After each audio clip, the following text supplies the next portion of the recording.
दुष्काळी पट्ट्यात वीज, वादळ आणि मुसळधार पाऊस. शेतकऱ्यांवर दुहेरी संकट. सातारा जिल्ह्यातील दुष्काळी पट्ट्यात अवकाळी पावसानं पुन्हा एकदा पहिमान घातले आहे. माण तालुक्यात वीज पडून एका शेतकऱ्याचा दुर्दैवी मृत्यू झाला असून खटाव तालुक्यात फळबागा, पिके आणि जनावरांच्या चाऱ्याचे मोठ्या प्रमाणात नुकसान झाले आहे. गेल्या सलग 5 दिवसांपासून सुरू असलेल्या अवकाळी पावसामुळे जिल्ह्यात मोठे नुकसान झाले आहे. आत्तापर्यंत 2 शेतकऱ्यांचा वीज पडून मृत्यू झाला असून 25 मेंढ्या वीज पडून ठार झाले आहेत. शेकडो हेक्टर शेती पाण्याखाली गेल्यानं शेतकरी हवालदिल झाले आहेत. गुरुवारी सकाळी माण तालुक्यातील तोंडले गावात ही दुर्दैवी घटना घडली.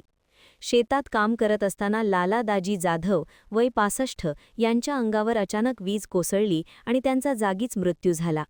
या घटनेमुळे परिसरात हळहळ व्यक्त केली जात आहे. दरम्यान खटाव तालुक्यातील पुसेगाव, वडूज, जांब, औंध आणि परिसरात मेघगर्जनेसह जोरदार पावसानं हजेरी लावली. या पावसामुळे फळबागा, ज्वारी, कांदा यांसारखी पिके भिजून खराब झाली असून जनावरांच्या चाऱ्याचेही मोठे नुकसान झाले आहे. अनेक ठिकाणी रस्त्यांवर पाणी साचल्यानं वाहतुकीलाही अडथळा निर्माण झाला आहे. पुसेसावळी परिसरातही वादळी वाऱ्यासह आलेल्या पावसामुळे हनुमान यात्रेत मोठी धावपळ उडाली. अनेक दुकाने व तंबू वाऱ्यामुळे हलले तर काही ठिकाणी साहित्याचे नुकसान झाले. अचानक आलेल्या या पावसामुळे शेतकऱ्यांसह व्यापाऱ्यांनाही फटका बसला आहे. सातारा जिल्ह्यातील दुष्काळी भागात अवकाळी पावसामुळे निर्माण झालेल्या या परिस्थितीमुळे शेतकरी आर्थिक संकटात सापडले आहेत.